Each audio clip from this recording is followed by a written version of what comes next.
Sistem Necromancer, bab 971 sampai dengan 975. Bab 971 kamu menang. Pesawat itu berguncang, dan cangkir tehnya beriak.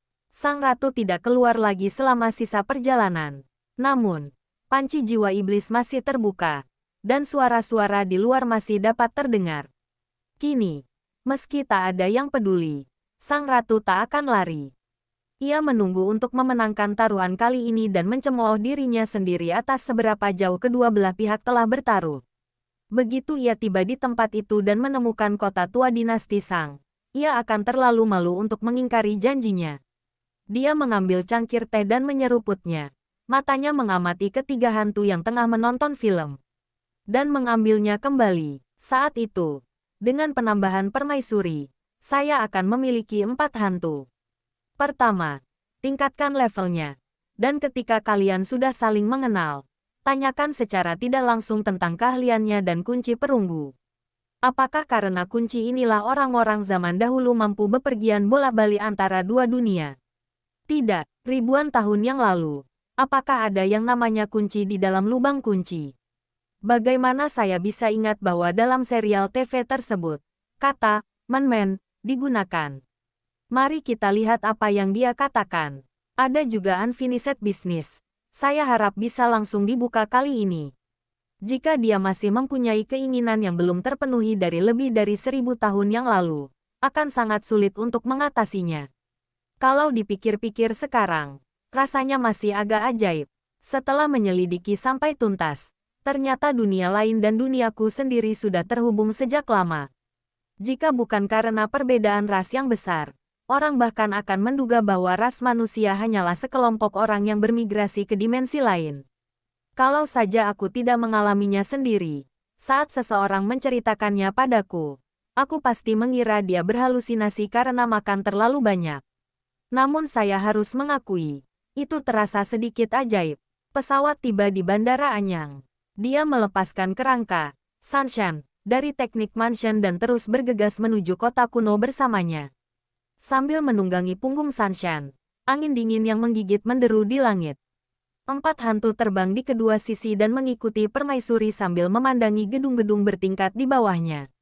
Tatapannya terus berganti saat ia mengamati gedung-gedung tinggi, jembatan-jembatan besar yang membentang di atas sungai, dan kendaraan-kendaraan terbengkalai yang menghalangi jalan.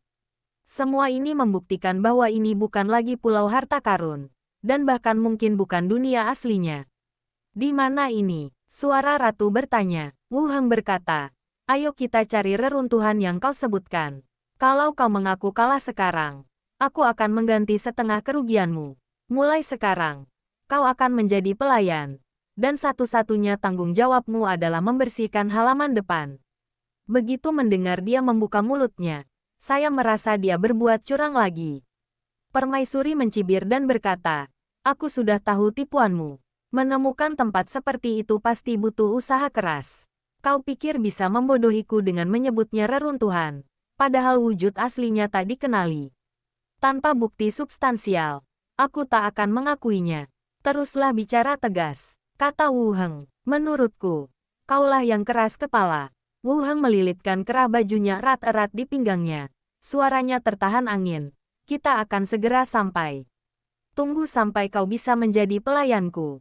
Gelombang. Di bawahnya, di mana bangunan-bangunan modern berakhir, reruntuhan persegi yang dikelilingi tembok kota perlahan-lahan terlihat jelas. Meskipun disebut reruntuhan, tempat ini sebenarnya telah dialihfungsikan menjadi kawasan wisata. Suasananya kuno dan sangat makmur. Ada penjaga di tembok kota. 2 di antaranya sudah mencapai level 5. Mereka pasti orang-orang dengan kemampuan khusus. Benny mendekat dan berbicara dengan lembut. Jenis bangunan berdinding ini merupakan kota pertahanan yang baik selama wabah zombie. Banyak pangkalan besar yang dipertahankan dengan mengandalkan tempat-tempat seperti ini. Turunlah dahulu, kata Wu Heng. Dia menepuk punggung Sunshine, menukik ke bawah, dan mendarat di tanah. Wu Heng membawa Sunshine kembali dan menggunakan teknik mansion dan terus berjalan menuju reruntuhan di depan. Sang permaisuri mengikuti di belakang. Matanya sesekali melirik bangunan-bangunan di kedua sisi dan berbagai tanda gang berwarna cerah. Tembok kota itu berbintik-bintik, dan kawat berduri berkarat di atasnya berdesir tertiup angin dingin. Jika melihat ke atas, Anda dapat melihat beberapa penjaga yang terbungkus mantel militer atau pakaian musim dingin, dengan strip anti beku melilit laras senjata mereka, yang merupakan gaya berpakaian normal para penyintas di masa apokaliptik. Berhenti, dari mana kau datang? Sebuah teriakan terdengar dari atas. Wu Heng berkata, kemarilah untuk melihat reruntuhannya. Dari istana Yama, pria itu mengangkat alisnya. Li Yahong memberi tahu pangkalan tersebut sebelumnya untuk menghindari kesalahpahaman. Ya, gerbang terbuka. Dan seorang pria berjanggut bermantel militer berjalan masuk bersama dua orang. Ia berkata, wakil pemimpin kalian telah menyambut kami. Kita akan pergi ke area pemandangan, kan? Wu Heng mengangguk. Ya, saya kaptennya di sini. Pria berjanggut itu menggosok-gosok tangannya. Napasnya membeku di janggutnya.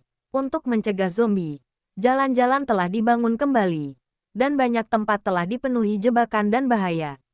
Saya akan mengantar Anda pulang dengan 2 bungkus rokok. Jadi Anda tidak perlu menunggu identitas Anda di persimpangan lain, yang akan menghambat perjalanan Anda. Dia pandai berbisnis. Itu bisa membuat segalanya lebih mudah. Wu Heng tidak peduli dengan hal-hal ini dan berkata, aku tidak merokok. Aku akan memberimu 3 sosis. Beberapa orang mengangkat alisnya dan berkata, oke. Wu Heng meraih ke dalam pelukannya dan mengeluarkan 3 sosis setebal ibu jari. Ia menyerahkannya kepada pihak lain dan berkata, aku sedang terburu-buru. Ayo pergi. Oke. Ayo kita berangkat sekarang. Sang kapten tersenyum, menyimpan sosis-sosisnya, lalu memanggil becak listrik kecil. Ayo naik mobil. Wu Heng masuk ke dalam mobil dan mengemudi sendirian. 2 orang lainnya berdesakan masuk dan duduk di hadapannya. Dalam perjalanan, pihak lain bertanya, siapa namamu? Wu Heng berkata, panggil saja aku Qiangzi. Saudara Qiangzi, kau datang ke sini sendirian. Kau cukup berani. Seseorang dengan kekuatan super. Tahap perkembangan apa yang telah kau capai? Tanya sang kapten dengan santai. Beberapa cara untuk menyelamatkan hidupmu. Wu Heng mengganti topik. Kalian tidak istirahat dulu selama tahun baru. 2 orang di seberang tercengang. Istirahat. Kalian sedang liburan tahun baru. Kita tidak bisa dibandingkan dengan markas kalian yang besar di sini. Bertahan hidup di sini saja sulit. Bagaimana mungkin ada yang namanya istirahat? Setelah mengeluh, sang kapten berkata, mengapa kamu datang melihat reruntuhan itu? Wu Heng berkata, para petinggi meminta saya untuk mengambil beberapa foto. Oh, sang kapten mengangguk. Sepeda roda 3 itu berbelok berkali-kali dan akhirnya berhenti di depan sebuah istana. Kapten mengeluarkan walkie-talkie dan berkata, ini untukmu. Dingin sekali dan kami tak sabar menunggumu di luar. Kalau kamu sudah keluar, kembalikan saja. Oke. Wu Heng menerimanya. Tetapi pihak lainnya tidak melepaskannya. Sang kapten tersenyum dan berkata, pangkalan kecil ini tidak dapat dibandingkan denganmu. Tinggalkanlah sedikit deposit. Lupakan saja. Kalian tunggu di sini saja.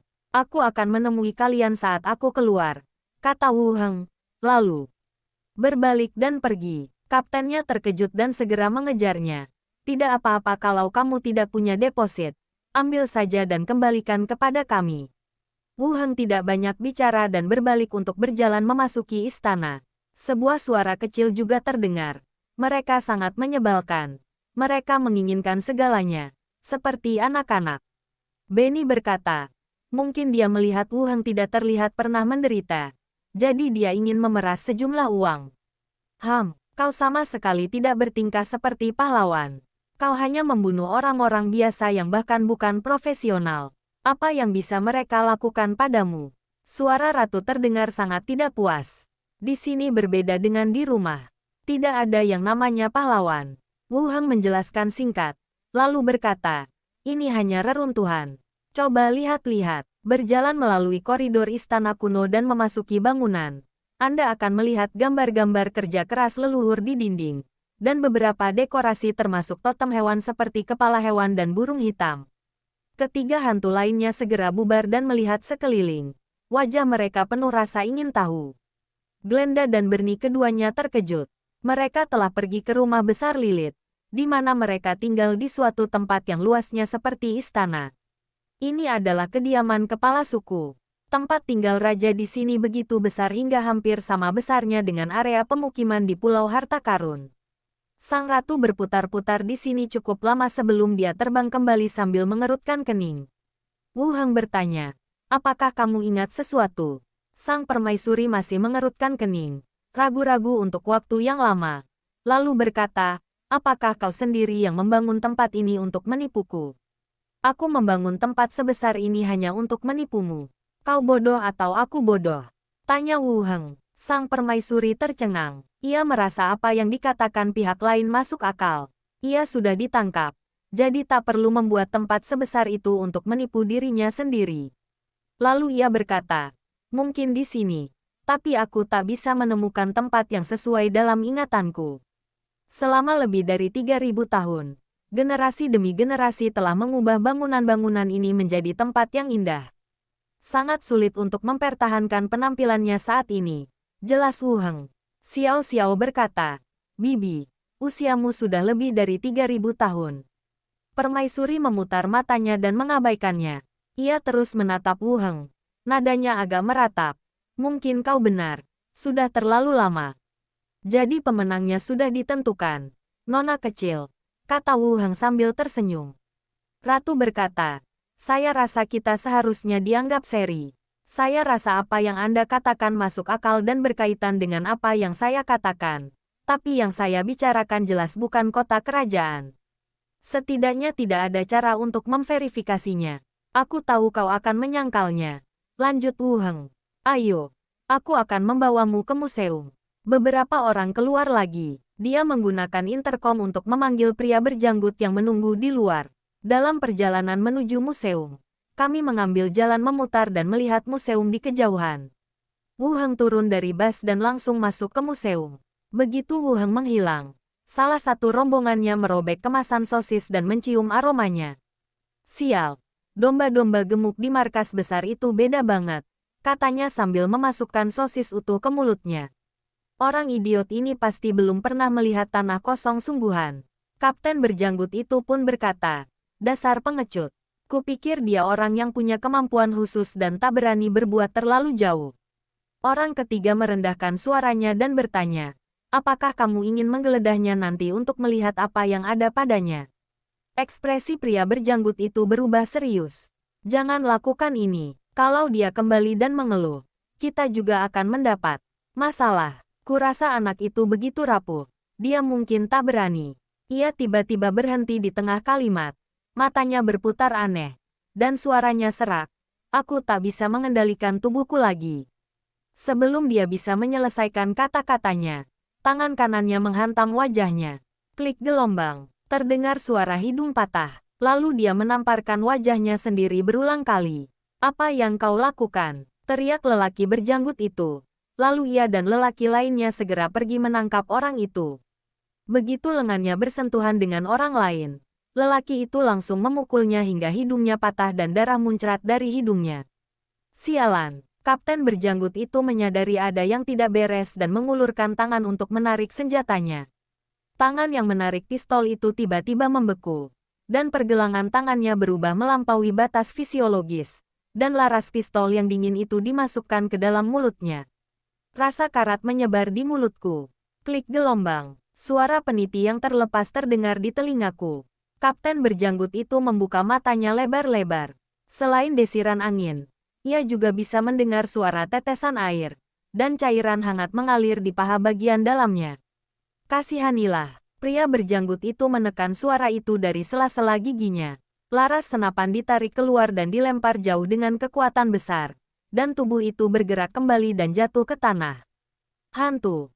Ada hantu! Teriak pria berjanggut itu ketakutan dan naik ke sepeda roda 3. Dua orang lainnya pun buru-buru masuk ke dalam mobil dan melarikan diri. Saat Anda membuka pintu kaca museum, bau yang bercampur karat dan bahan pengawet menyergap wajah Anda. Suara sol sepatu yang beradu dengan tanah bergema di ruang pameran yang kosong. Wu Heng adalah satu-satunya orang di seluruh aula pameran. Dan ruangan itu dipenuhi dengan lemari pajangan dan artefak perunggu, yang masih memberi orang perasaan aneh. Markas besar dan beberapa pangkalan utama menganjurkan perlindungan peninggalan budaya, dan setiap pangkalan juga berupaya semaksimal mungkin untuk melestarikan museum yang ada. Pelestarian peninggalan budaya tidaklah perlu, namun museum yang dihuni perlu dilindungi semaksimal mungkin. Tunggu kantor pusat datang dan mengumpulkan semua artefak. Tempat ini, jiwa sang ratu terpaku di pintu. Matanya terpaku pada tripod perunggu di tengah aula. Kemudian, ia langsung tertarik pada artefak perunggu lainnya. Dari api jiwa yang terus berkobar, terlihat bahwa pihak lain sangat bersemangat. Kemudian, ia segera terbang kembali. Matanya penuh kecurigaan saat dia menatapnya dengan saksama. Wu Heng terbatuk pelan, merasa sedikit tidak nyaman ditatap. Jangan kasar begitu, aku tidak tertarik pada hantu perempuan. Aku bersedia menerima kekalahan. Sang permaisuri ragu-ragu sejenak sebelum berkata, kau berasal dari dunia ini. Inilah kenapa kau bisa naik level begitu cepat, kan? Kau bertaruh denganku karena kau tahu kau akan menang. Nanti aku jelaskan alasannya. Katakan saja apakah aku menang kali ini. Orang mulia sepertimu tidak akan mengingkari janjimu, kata Wu Heng. Jiwa sang ratu bergetar hebat. Dan setelah beberapa lama dia berkata dengan lemah, kau menang. Wu Heng juga tersenyum. Ada yang kamu suka. Kita bisa pinjam yang mana saja yang kamu mau. Kamu bisa mengambilnya dan melihatnya nanti kalau mau. Pinjam. Sang ratu mengangkat alisnya. Bolehkah aku mengambilnya? Lagi pula tidak ada orang di sekitar. Jadi tidak akan ada yang menyadari kalau kita membawanya pergi, kata Wu Heng. Sang ratu memutar bola matanya ke arahnya dan berkata, bagaimana mungkin ada pahlawan sepertimu? Biar kupilih beberapa. Kemudian, ia memilih 3 perkakas perunggu, membuka lemari kaca, dan menaruhnya ke dalam cincin luar angkasa.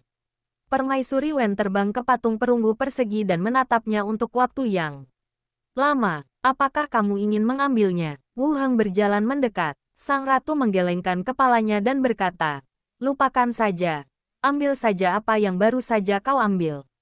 Baiklah, kalau kau ingin bertemu denganku lain kali, aku akan membawamu ke sini, kata Wu Heng dari samping. 1 orang dan 1 jiwa berjalan mengelilingi museum. Setelah meninggalkan museum, Wu Heng melihat keluar yang kosong dan bertanya, di mana mereka? Glenda terdiam, menatap langit. Bernie berkata, aku melihat mereka pergi. Kita sudah selesai. Apa kita perlu menyapa mereka? Tidak perlu. Ayo pergi. Ayo kembali juga, kata Wu Heng, melepaskan mantra teleportasi dan pergi. Kuil, di bawah kubah yang menjulang tinggi, kaca patri menyaring cahaya dari langit dan menyinarinya, meninggalkan stigmata warna-warni di tanah putih. Di antara tiang-tiang yang menjulang tinggi, patung-patung suci tergantung, dan para pendeta berdiri di kedua sisi sambil memegang peralatan ritual, dan nyanyian rendah bergema di udara. Pada titik ini, nyanyian berhenti, pintu berlapis emas tebal itu terbuka, dan sesosok tubuh berdiri menentang cahaya. Suara nyanyian itu terdengar lagi, dan sesosok tubuh perlahan berjalan masuk. Ia mengenakan tiara kepausan dan jubah kepausannya yang megah menjuntai di tanah. Selangkah demi selangkah menuju tahta paus. Saat dia berbalik dan duduk, pendeta di bawahnya memberi hormat. Yang mulia. Paus baru itu perlahan mengangkat matanya dan berkata dengan suara rendah, bawakan aku informasi tentang Pulau Harta Karun. Ya, bab 972 generasi mendatang akan mengingat pencapaian saya. Setelah meninggalkan kawasan pemandangan itu, kami langsung terbang kembali ke kota Xinfu. Sepanjang perjalanan, ketiga hantu itu berkumpul dan berbisik satu sama lain. Sedangkan sang permaisuri bersembunyi di dalam pot jiwa ajaib, seolah-olah dia autis, dan tidak pernah keluar. Wu Heng merasa terisolasi. Wu Heng mengangkat teleponnya dan menghubungi Li Yahong. Setelah 2 dering, suara Li Yahong yang tajam terdengar dari ujung sana. Sudah selesai di sana. Ya, aku sedang dalam perjalanan pulang, kata Wu Heng. Li Yahong bertanya dengan nada bingung di telepon. Pangkalan daerah pemandangan mengatakan bahwa orang yang memimpin Anda mengatakan dia melihat hantu. Dan Anda. Wu Heng melirik hantu-hantu di belakangnya. Ketiga hantu itu langsung mengalihkan pandangan, berpura-pura mengobrol, dan berkata di telepon, entahlah. Mereka membawa kita ke tempat itu lalu pergi tanpa menyapa. Mungkin mereka menemukan sesuatu dan ketakutan. Li Yahong tidak menanggapinya terlalu serius dan melanjutkan. Apakah ada artefak di sana yang kau inginkan? Wu Heng pernah memintanya untuk mengumpulkan peninggalan budaya sebelumnya. Dan kali ini dia pikir itu juga akan tentang peninggalan budaya. Saya sudah membuat beberapa kemajuan. Lanjut Wu Heng. Tolong bantu saya menandai beberapa area di dekat kota Xinfu yang belum dibersihkan. Saya akan pergi dan membersihkannya nanti. Zombie, biar aku lihat nanti. Setelah aku memastikan lokasinya, aku akan mengirimkan posisinya kepadamu. Lanjut Li Yahong. Oke, Wu Heng mengangguk. Setelah menjelaskan panggilannya, Wu Heng menyimpan teleponnya. Kabin itu kembali sunyi. Dan suara film kartun yang diputar datang dari 3 posisi hantu di belakang. Setelah kembali ke kota Xinfu, dia terus menunggangi kerangka naga terbang di atas penjara, melompat dari punggung naga, melepaskan teknik jatuh bulu, dan mendarat dengan ringan di tanah. Kembali ke ruang pemantauan, saya menyalakan AC, dan udara panas membuat ruangan terasa hangat. Wu Heng mengeluarkan pot jiwa iblis, mengetuknya, dan berkata, tidak ada gunanya bersembunyi. Gumpalan-gumpalan hantu melayang keluar. Sang ratu melotot. Dagunya yang halus terangkat. Siapa yang bersembunyi? Ini cuma taruhan. Kalau begitu, mari kita tanda tangani kontraknya. Aku ada urusan lain nanti, kata Wu Heng sambil menatap pihak lain. Sang permaisuri memalingkan wajahnya dan melambaikan lengan bajunya yang lebar. Aku ingin menandatangani surat. Kenapa kau bertele-tele sekali? Wu Heng melepaskan kekuatan mentalnya dan membungkus jiwa lawan. Saling terkait dan menyatu satu sama lain. Berhasil tertular hantu. Saat perintah itu berbunyi, sebuah koneksi baru terjalin antara pria itu dan jiwanya. Meskipun hantu itu tak kasat mata, ia tetap bisa merasakan keberadaan dan keberadaan orang lain. Buka panel dan lihat atribut pihak lain. Hantu, tingkat 16. Atribut, kelincahan 27, konstitusi 19, kecerdasan 34, persepsi 28, karisma 35. Fitur, tidak terlihat, gerakan halus, telekinesis, kerasukan, pencurian tubuh, transmigrasi mimpi. Atributnya agak istimewa, dengan pesona menjadi yang tertinggi di antara kelimanya. Ini adalah pertama kalinya berada di antara hantu dan kerangkanya sendiri. Di antara ciri-cirinya, 4 yang pertama adalah ciri-ciri hantu yang normal. Curi daging yang ini terbuka saat kakek berada di level 20, tetapi wanita ini sudah memilikinya di level 16. Kemungkinan besar hal itu terkait dengan pekerjaan atau pangkat seseorang semasa hidupnya. Kemudian, perhatian terfokus pada fitur terakhir yang belum pernah terlihat sebelumnya. Transisi mimpi. Lompatan mimpi. Unit ini dapat melakukan perjalanan melalui mimpi. Perjalanan impian. Hantu juga tidak tidur. Apakah mereka melamun? Pendahuluannya agak samar, dan sebagian orang kurang memahami fungsi keterampilan ini. Di seberangnya, sang permaisuri, yang sudah dalam suasana hati yang buruk, mengikuti tatapan Wu Heng yang tertegun dan melihat ke belakangnya dengan curiga. Apa yang kamu lihat? Wu Heng tersadar dan memfokuskan pandangannya padanya. Oh, ya, bagaimana kau bisa lolos dari penggeledahan kami di perjamuan terakhir kali? Ketiga hantu itu segera berkumpul setelah mendengar hal itu. Sungguh memalukan bahwa hantu level 16 telah menghilang tepat di depan mata mereka. Saya juga ingin mendengarkan bagaimana pihak lain melakukannya. Sang ratu mengangkat alisnya. Matanya penuh kebanggaan. Sebagai gantinya, beritahu aku cara menemukanku dalam sehari. Baiklah, kamu duluan. Wu Heng bersandar di kursinya dan merasa rileks. Sang dewi melayang ke satu sisi dan berkata, aku pergi lewat mimpi. Itu karena keterampilan ini. Mimpi siapa ini? Wu Heng mencondongkan tubuh ke depan dan bertanya, bagaimana kau bisa pergi? Ceritakan pada kami. Kita sekarang keluarga. Jadi kita bisa bekerja sama di masa depan. Xiao Xiao tanpa sadar menjawab. Menebang pohon itu melelahkan. Sang permaisuri melirik ke arah bocah nakal yang tiba-tiba menyela, membusungkan dadanya, dan berkata, akan kuceritakan bagaimana benda itu digunakan pada masa itu, dan kau akan memahaminya begitu kau mendengarnya. Tak satu pun dari ketiganya berbicara. Permaisuri melanjutkan. Sangat mudah. Saat perjamuan dimulai, mereka yang tetap di luar dapat beristirahat dengan normal. Jika mereka memimpikanku, aku dapat menggunakan koneksi ini untuk memilih waktu yang tepat untuk pergi. Sekarang setelah Anda menjelaskannya seperti itu, saya dapat memahaminya lebih baik. Transisi mimpi mengharuskan seseorang memimpikannya pada saat yang sama. Kemampuan ini cukup abnormal, tetapi tampaknya tidak banyak berguna. Agak aneh bahwa Anda membutuhkan seseorang untuk bermimpi di luar. Xiao Xiao terbang mendekat dan bertanya dengan rasa ingin tahu. Lalu mengapa kau tidak melarikan diri dengan bermimpi setelah kami menangkapmu? Sang permaisuri memutar matanya dan menjelaskan. Aku hanya punya satu bawahan. Dan kau membunuhku saat pertama kali kita bertemu. Bagaimana mungkin aku membiarkan siapapun memimpikanku? Dahi. Setelah mendengar ini, Wu Heng dan ketiga hantu juga ingat. Saat aku melacaknya sebelumnya, aku membunuh seorang pria berkacamata. Saat itu, dia menanggung semua kesalahannya sendiri. Mengatakan bahwa dia telah memaksa orang ini untuk membiarkan Wu Heng membangkitkan pria itu. Dan dia pergi bersamanya. Aku pikir dia telah berubah pikiran. Sekarang tampaknya dia ingin membuat orang lain bermimpi sehingga dia bisa melarikan diri.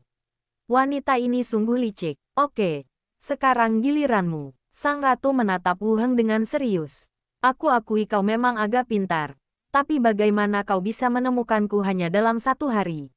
Wu Heng tidak menyembunyikan apapun dan menceritakan apa yang terjadi saat itu. Dari menemukan bahwa pendeta wanita telah menyelidiki hilangnya penumpang gelap, hingga kemudian menemukan kedai tempat mereka tinggal dengan bantuan informasi pembicara rahasia. Akhirnya menemukannya. Sekarang setelah saya pikirkan lagi, wanita ini sungguh berhati-hati dan membuat pengaturan untuk setiap langkahnya. Sekalipun dia sudah menemukan kedai minuman itu, dia masih menyebarkan 2 informasi palsu dalam upaya untuk menuntun dirinya ke arah yang salah, ke utara. Malah, sekarang tampaknya rencananya telah berhasil. Karena insiden yang melibatkan pendeta wanita itu, tahta suci melancarkan perang suci melawan Treasure Island. Mendengar ini, permaisuri tak kuasa menahan diri untuk mendesah. Kau memang detektif yang hebat. Kau bahkan bisa menemukan ini. Xiao Xiao berkata dengan gembira. Itu bukan apa-apa. Terakhir kali Raja Bajak Laut terbunuh, asosiasi tidak bisa berbuat apa-apa. Kami menemukannya dan membunuhnya. Setelah berkata demikian, dia menunjuk ke bawah dan berkata, Nabi Tengkorak di bawah itu dia. Saya belum melihatnya. Jadi saya tidak tahu yang mana yang Anda bicarakan, kata Ratu. Nanti aku akan membawamu ke sana dan mengenalkanmu pada Suster Mini dan yang lainnya, kata Xiao Xiao. Sang Ratu mengangguk dan menatap Wu Heng dan ketiga hantu di seberangnya. Sebenarnya, sekarang tidak buruk. Dia membutuhkan seorang ahli nujum. Dan pahlawan termuda ada tepat di depannya. Lagi pula, terlepas dari kata-katanya yang menyebalkan, sikap orang-orang terhadap hantu cukup baik. Apakah kamu tidak takut orang lain akan menderita insomnia? Wu Heng mengangkat topik kembali. Xiao Xiao berkata, jangan biarkan dia tidur selama 2 hari pertama. Nanti dia akan bisa tertidur sendiri. Benny tersenyum dan berkata, saya mendengar bahwa ketika penjaga menangkap orang, mereka menghukum mereka dengan tidak membiarkan mereka tidur. Permaisuri mengangkat bibirnya dan berkata, ada banyak cara untuk tertidur, seperti teknik hipnotis, dupa konsentrasi, atau seperti kata Xiao Xiao, begadang sehari sebelumnya. Ada sedikit suara yang muncul. Anda tahu, saya memikirkannya. Lalu bagaimana kau bisa memastikan orang lain bisa memimpikanmu? Bagaimana kalau dia tidak memimpikanmu? Wu Heng melanjutkan. Kali ini, ketiga hantu itu menatapnya, menunggu jawaban. Sang permaisuri tersenyum penuh percaya diri.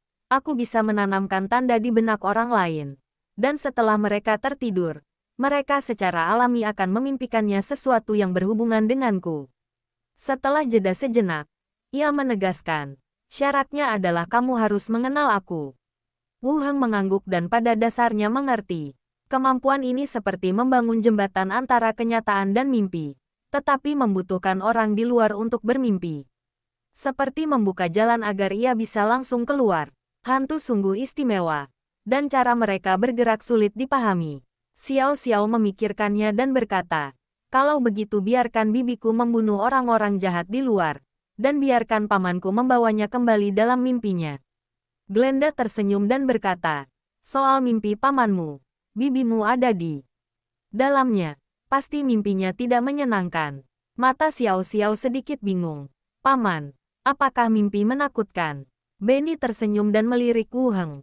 Permaisuri mengabaikan gerakan-gerakan kecil lainnya dan menjelaskan, ya, kau bisa. Tapi pamanmu sudah pergi ke sana. Kalau ada musuh, langsung saja bunuh mereka. Tak perlu repot-repot. Oh, benar juga. Paman memang pahlawan. Kami tidak takut pada siapapun. Xiao Xiao mengangguk setuju. Wu Heng juga berkata, baiklah. Aku akan mengumpulkan materi dalam 2 hari ke depan dan memberimu beberapa kemampuan baru. Sang ratu mengangkat kepalanya lagi, seolah berkata, kamu boleh melakukan apapun yang kamu mau. Selesai berbicara tentang kemampuan, Wu Heng berpikir sejenak lalu melanjutkan, apakah kamu punya nama? Bukankah agak kurang pantas kalau selalu memanggilmu Niang-Niang? Kamu bisa memanggilku Danan, jawab ratu lembut. Wu Heng mengangkat alisnya. Kamu, bukankah kamu dipanggil Daji? Sudaji. Udara langsung membeku. Sang ratu membuka matanya lebar-lebar dan menatapnya dengan saksama. Treasure Island. Gereja. Matahari tengah hari menembus kaca patri, memandikan patung tinggi sang dewa dalam air terjun cahaya. Pendeta Evelyn berdiri dengan tenang di bawah bayangan gapura di belakang, sambil memegang kodeks misionaris dekat ke dadanya. Mata zamrudnya menatap pemandangan megah di aula. Bangku-bangku yang sebelumnya kosong kini terisi penuh, dan para umat beriman dengan khusyuk mengikuti pembacaan doktrin. Silakan datang ke sini. Seorang biarawati memimpin para umat baru itu ke aula samping. Beberapa pendeta juga bergerak di antara kerumunan, memimpin jalan atau menjaga ketertiban. Sejak didirikannya, utusan Tuhan, di ruang doa untuk menjawab keraguan umat, gereja menjadi berbeda dari sebelumnya. Gereja tidak lagi dilematis dengan hanya mengandalkan pembagian telur untuk menarik jemaat. Tentu saja, telurnya masih dalam tahap pertumbuhan. Ah gelombang! Tiba-tiba terdengar teriakan dari aula samping. Lalu terdengar teriakan gemetar pria itu. Terima kasih, utusan. Terima kasih, Tuan Pulau. Dari ruang doa lainnya, suara ucapan syukur dapat terdengar dari waktu ke waktu. Jin Van Tavern. Kamar pribadi. Di dalam ruang pribadi, 3 sosok duduk mengelilingi meja kayu.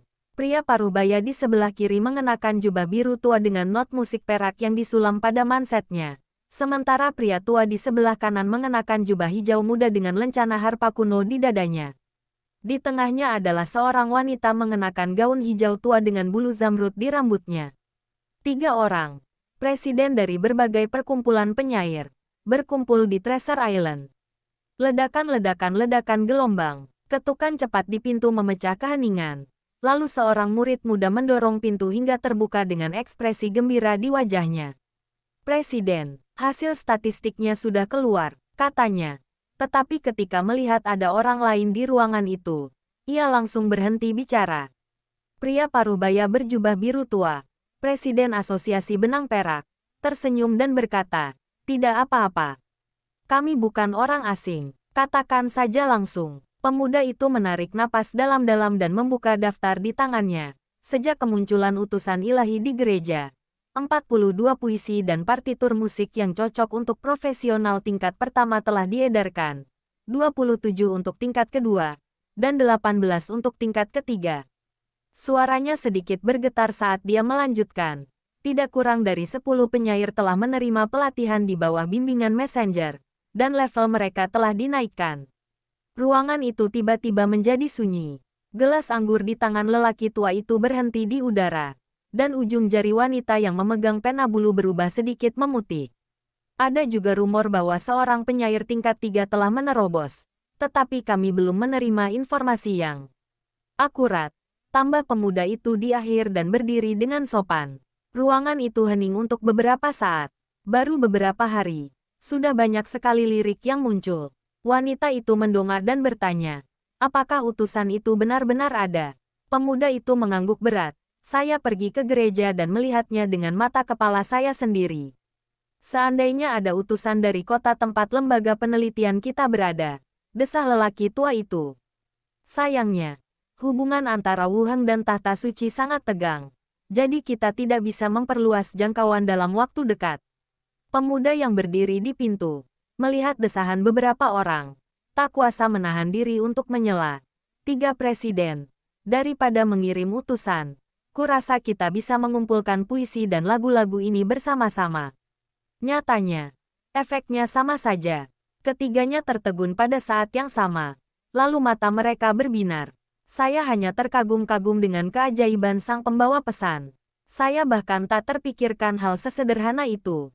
Namun detik berikutnya, wanita itu membeku. Tunggu, utusan kultus Lingki tahu segalanya. Kita sedang membahas pencurian hasilnya sekarang. Dan kita masih di pulau ini. Beberapa orang langsung merasakan hawa dingin di tulang punggung mereka.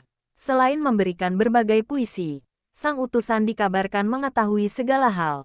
Jika orang tahu bahwa kami berencana mendapatkan hasilnya secara gratis, saya khawatir akan timbul beberapa masalah. Sekalipun mereka menyinggung sang pahlawan Wu Heng, itu adalah sesuatu yang tidak dapat mereka tanggung. Orang tua itu berpikir sejenak dan berkata, saya akan pergi ke balai kota untuk menanyakan tentang puisi dan mendapatkan pendapat penduduk pulau ini.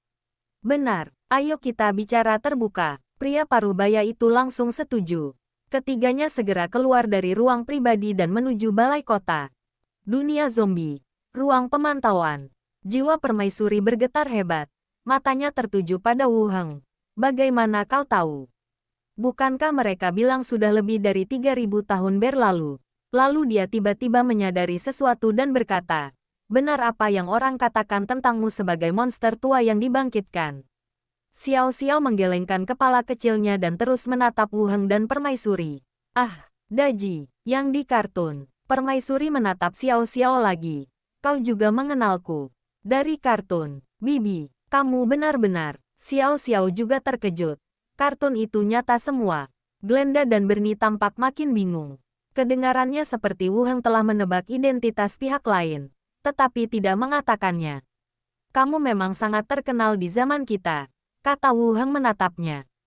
Terkenal, mata sang permaisuri berbinar. Saya yakin generasi mendatang akan mengingat prestasi saya. Xiao Xiao menundukkan kepalanya dan memutar-mutar jarinya. Bukan itu alasannya. Bab 973 Pemimpin Tahta Suci. Suasana di ruangan itu seakan membeku. Jiwa sang ratu bergetar hebat. Menatap tajam ke arah Xiao Xiao yang tengah ragu-ragu. Ada masalah apa? Xiao Xiao menatap Wu Heng untuk meminta bantuan. Paman, tolong beritahu aku. Bukankah kamu menonton kartun setiap hari? Kamu lebih familiar dengan kartun. Wu Heng menggaruk kepalanya. Saya selalu merasa tidak sanggup mengatakan hal-hal buruk tentang seseorang di hadapannya. Tapi kamu kan mahasiswa. Xiao Xiao mundur secara taktis dan bersembunyi tepat di belakang geranda. Tubuh jiwa permaisuri membengkak hebat. Dalam keadaan jiwa, bahkan ekor rubah ilusif pun terlihat. Wu Heng, katamu, dibandingkan dengan anak-anak yang daya pikirnya sudah luas. Pada masa ini mereka cenderung lebih percaya kepada dukun yang pandai bicara. Wu Heng menyusun kata-katanya lalu berkata, dalam beberapa karya sastra, Daji sering digambarkan sebagai penjahat, seperti seseorang yang menyihir kaisar dan membunuh menteri setianya. Apa? Suasana hati ratu semakin tak menentu. Akan kurobek mulut mereka. Wu Heng segera mencoba menenangkannya. Ini semua hanyalah rekayasa generasi selanjutnya. Tetapi semua versi menekankan kecantikanmu yang menakjubkan. Ah, teriak sang ratu. Dan jiwanya mulai hancur tak beraturan. Menunjukkan tanda-tanda kehancuran. Kemudian, dia bergegas menuju pot jiwa iblis di sampingnya. Tetapi tiba-tiba teringat bahwa dia telah menandatangani kontrak. Jadi dia berbalik dan mengebor tubuh Wu Heng. Ruangan itu kembali hening. Ketiga jiwa satu orang itu pun ikut tercengang di tempat mereka berada. Glenda berkata, kenapa kamu selalu marah padanya? Kamu belum bicara sepatah kata pun tentang bisnis yang sebenarnya. Ini bukan salahku. Siapa sangka topiknya tiba-tiba menyimpang ke sini. Kata Wu Heng polos. Xiao Xiao, yang bersembunyi jauh, juga terbang dan bertanya, ada apa? Benny mengingatkan dari samping. Keahlian kuno. Kunci perunggu. Pokoknya, tidak ada yang menyebutkan apapun. Oh, Paman lupa semua hal penting. Membahas hal ini tepat setelah menandatangani kontrak sepertinya terlalu tersembunyi. Wu Heng melirik ponselnya. Li Yahong belum mengirimkan lokasinya. Ayo kita kembali ke Pulau Harta Karun dulu dan tunggu sampai dia tenang. Glenda melayang ke depan. Jangan terlalu marah padanya di masa depan. Lagi pula, kita sekarang adalah sahabat. Dia memang memusuhi kita, tapi keadaan akan membaik perlahan-lahan. Wu Heng mematikan AC dan lampu. Ketiga hantu itu mengebor kembali ke dalam tubuh. Buka gerbang dan langsung masuk. Turun ke lantai pertama. Minnie dan Catwoman Robey sedang duduk mengobrol di ruang tamu. Ketika mereka melihatnya turun, mereka tersenyum dan menyapanya. Tuan. Ya, Wu Heng mengangguk. Robey melompat ringan. Ekor kucingnya bergoyang-goyang. Aku akan membuatkanmu teh. Wu Heng duduk di sofa dan menerima cangkir teh yang diserahkan Robey kepadanya. Dia menatap Minnie dan berkata, tidak ada yang terjadi di pulau ini, kan? Minnie merapikan rambutnya di sekitar telinganya dan berkata, dia Ken Sheila datang dan ingin menambah penjaga di pelabuhan. Nona Letili dari kelompok Lambang Ular juga datang lagi, meninggalkan hadiah, lalu pergi. Apakah ada masalah di pelabuhan? Tidak juga. Minnie menggelengkan kepalanya. Dia Ken bilang dengan semakin banyaknya kapal penumpang yang berlabuh, kebanyakan orang berkumpul di alun-alun. Annette sudah mengerahkan personel, khawatir dengan masalah keamanan di pelabuhan. Ketika dia berbicara, terdengar suara, dong dong dong, dari tangga. Boneka yang dikendalikan Xiao Xiao bergegas turun dengan langkah cepat, roknya berkibar. Ia melirik ke arah Catwoman Robey dan menatap tajam. Kakak Robey. Ayo main sepak bola. Mata Catwoman berbinar. Ayo pergi. Setelah berkata demikian, dia berlari keluar. Boneka Benny turun dari belakang Xiao Xiao. Duduk di sofa tunggal di dekat jendela. Dengan terampil membuka tablet. Menemukan serial TV untuk ditonton. Wu Heng menarik kembali pandangannya. Apakah Letili mengatakan sesuatu? Katakan saja padanya untuk memberitahu kapan kamu senggang, kata Minnie. Jika aku punya waktu, sebaiknya aku bertemu Letili. Kami sudah punya ide untuk bekerja sama lebih jauh dengan konsorsium. Jadi perlu untuk lebih mendekatkan hubungan ini. Lagi pula, dia cukup puas dengan Letili, seorang wanita yang cerdas dan cakap. Wu Heng mengangguk, mengambil cangkir teh dan menyeruputnya. Minnie selesai membicarakan kedua hal itu dan melanjutkan. Saya melakukan panggilan video dengan Suster Wen Manxia. Qin sudah bisa berjalan sekarang. Tapi setelah beberapa langkah dia jadi manja dan ingin dipeluk. Dia sangat manja. Sama seperti Suster Wen Manxia. Saat Wu Heng mendengarkan, gambaran putrinya yang mengambil langkah pertama muncul dalam benaknya. Terakhir kali aku melihat putriku. Dia gemuk dan sangat lucu. Sepertinya aku harus pergi dan melihatnya ketika aku punya waktu. Kalau tidak, akan buruk jika aku tidak mengenali diriku sendiri ketika aku dewasa. Pada saat ini, langkah kaki terdengar di pintu lagi, dan Sanara dan Annette kembali bersama. Tuan, Annette memberi hormat, dan Sanara mengangguk dan duduk di sampingnya. Annette menggantung mantelnya dan berkata, Tuan, hari ini 3 Presiden Bard Exchange Society mengunjungi kita. Mereka ingin mengumpulkan puisi-puisi yang dibacakan para utusan dan membawanya kembali ke kota masing-masing. Wu Heng mengangkat alisnya sedikit. Peningkatan jumlah orang yang tiba-tiba di pelabuhan itu pasti karena banyaknya penyair yang datang berkunjung. Ia melirik Sanara, yang berkata, Annette dan aku sudah membahas ini. Puisi yang disebarkan oleh messenger pada dasarnya sulit dikendalikan. Akan lebih baik untuk memperkuat citra gereja pencerahan spiritual dan meningkatkan dukungan bagi lebih banyak penyair untuk menarik penyair dari daerah sekitarnya. Wu Heng mengangguk. Kami juga berpikiran sama. Kita juga bisa mengundang mereka untuk mengadakan pertemuan pertukaran penyair di pulau ini. Baiklah. Aku akan bicara dengan mereka besok. Annette mengangguk. Setelah mereka mengobrol sebentar, si juru masak kerangka telah membawakan makan malam ke meja.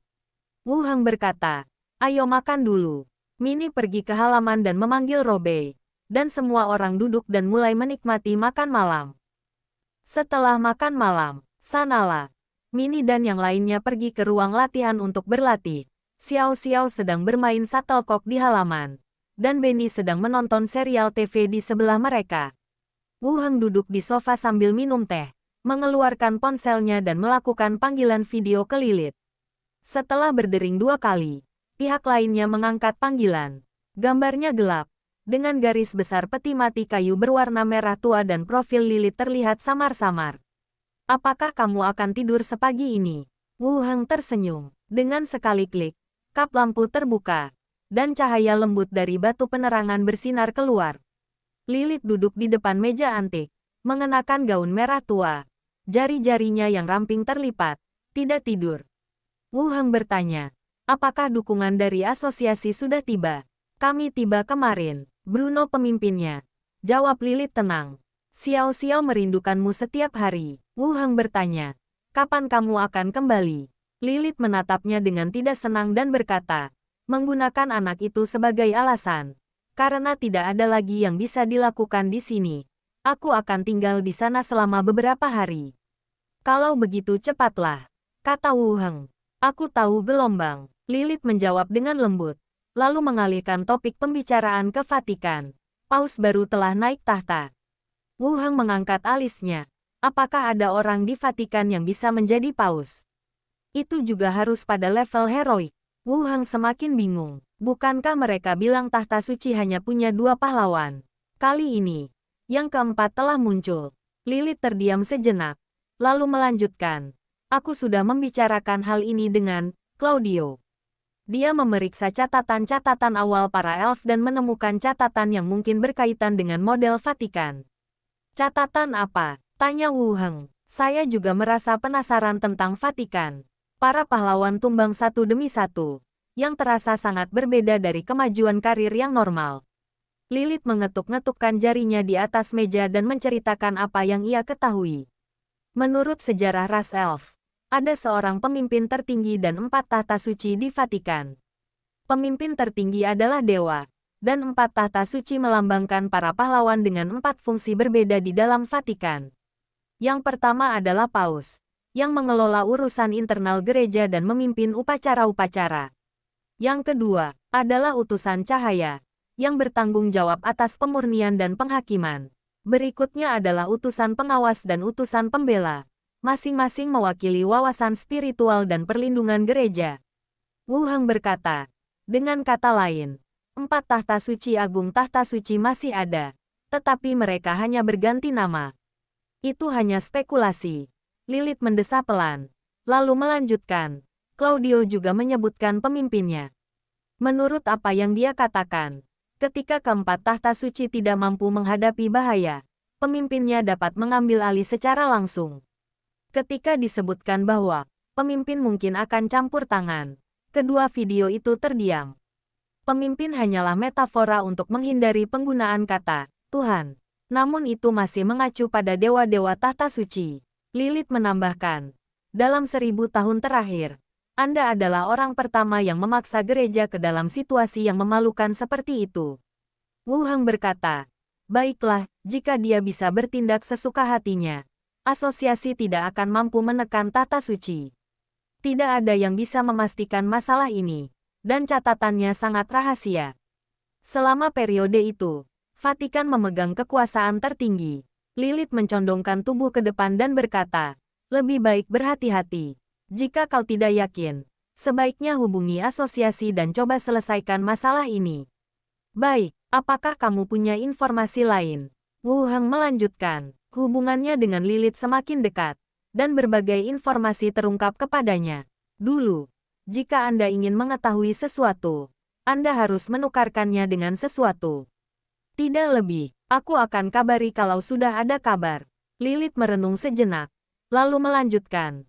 Kalau kamu tidak mau memberikan ponselmu, kamu bisa meninggalkan radio untuk menghindari kesulitan dalam menyampaikan pesan. Kali ini, Wu Heng tidak menolak. Baiklah, kalau kau datang, aku akan menyiapkan stasiun radio untuk kantor pusat kita, kata Wu Heng sambil tersenyum. Kau bicara seakan-akan aku adalah seorang sandera.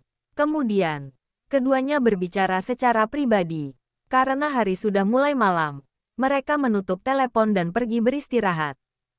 Setelah mencuci piring, Wu Heng kembali ke kamar. Berbaring di tempat tidur, dia mulai memikirkan informasi yang diberikan oleh Lilith. Para pemimpin dan 4 tahta suci. Menurut Lilith, tahta suci selalu mempertahankan konfigurasi 4 pahlawan.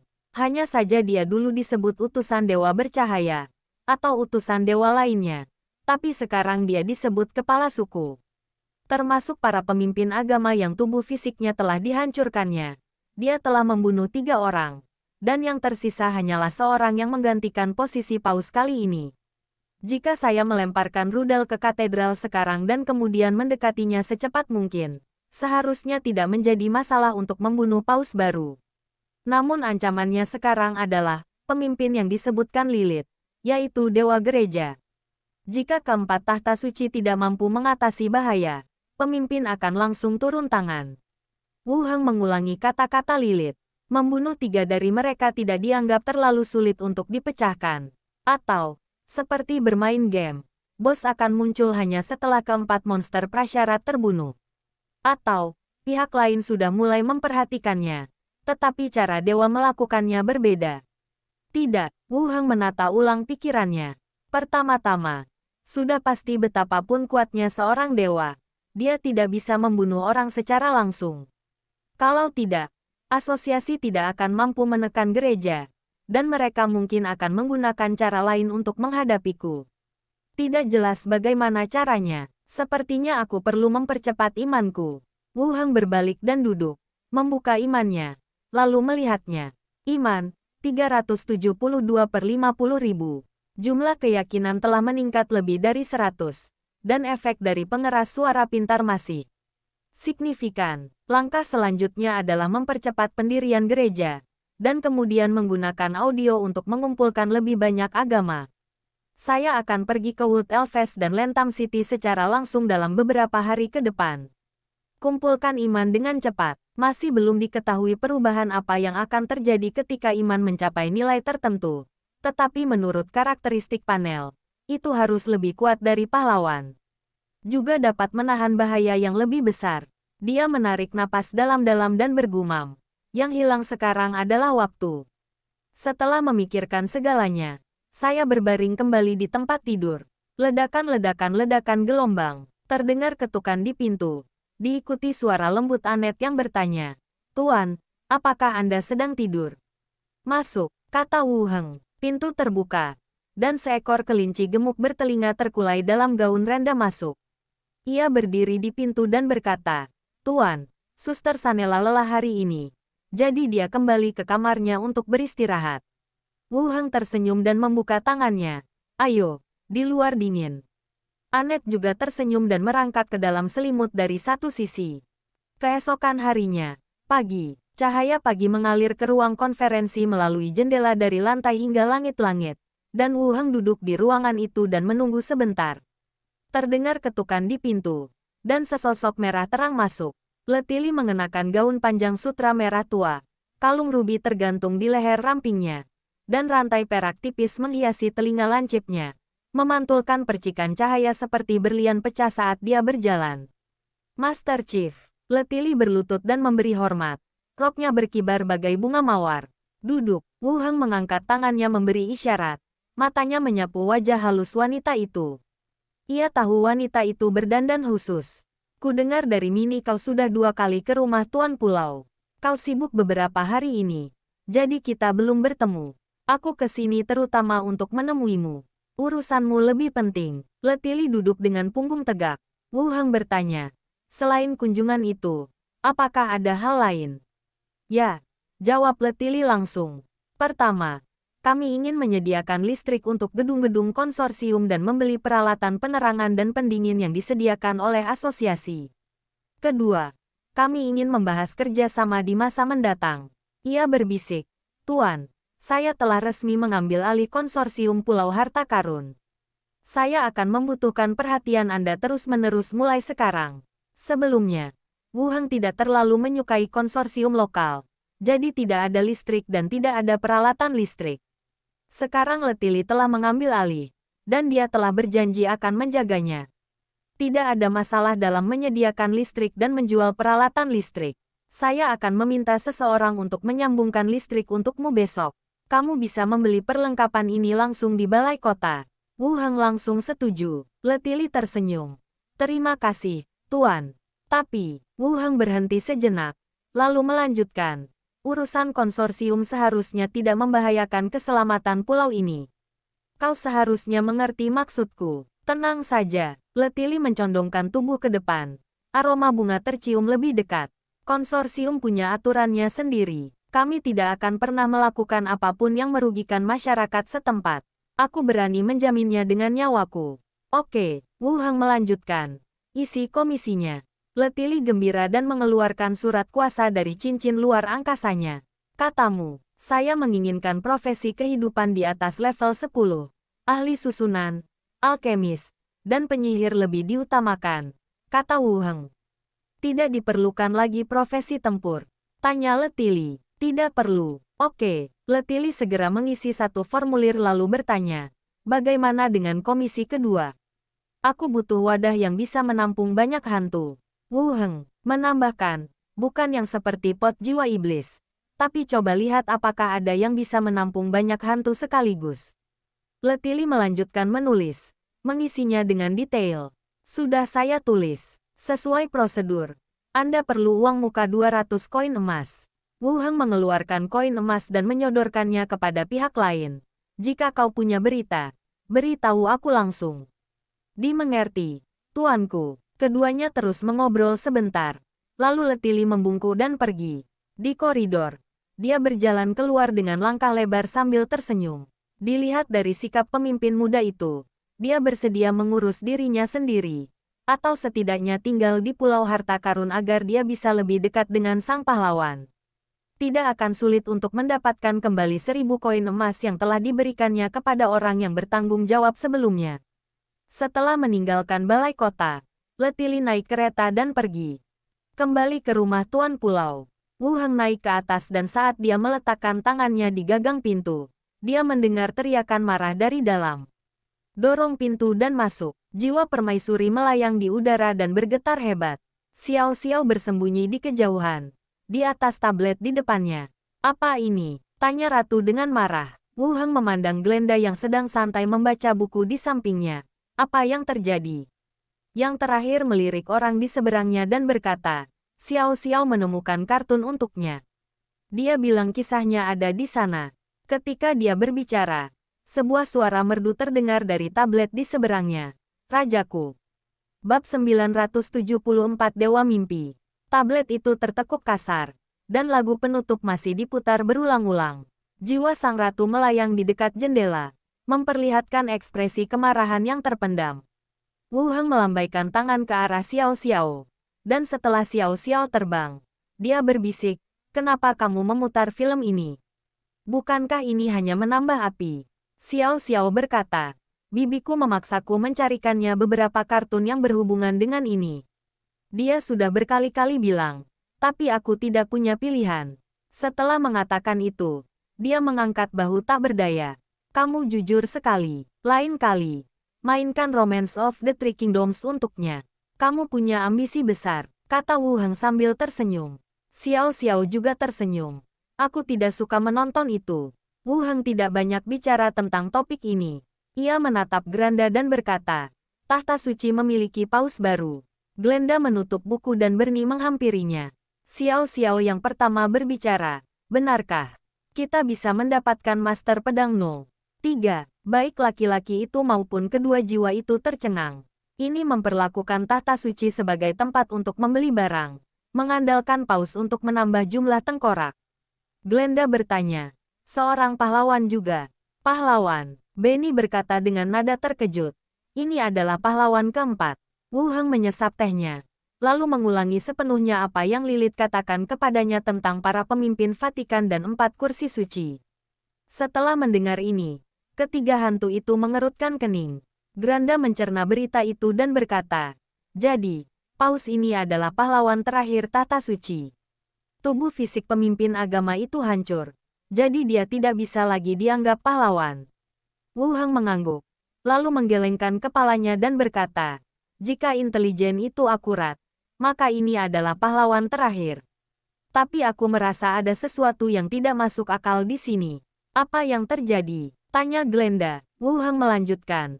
Jika 4 tahta suci sudah ada 1000 tahun yang lalu, bagaimana mungkin hingga kini belum ada satupun pahlawan baru yang muncul? Mengingat latar belakang Vatikan, hal ini jelas tidak masuk akal.